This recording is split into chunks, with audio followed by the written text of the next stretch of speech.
You ask Tiger to solve. This deals with linear equations with one unknown. The final result is u equals 16. Let's solve it step by step. Swap sides. Group all constants on the right side of the equation.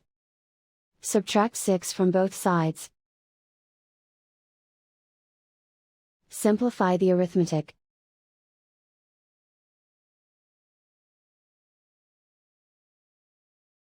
Isolate the u.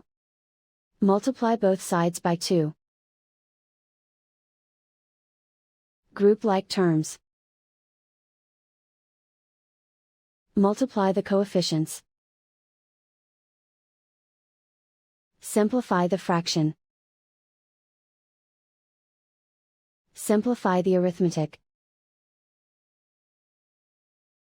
And so the final result is u equals 16.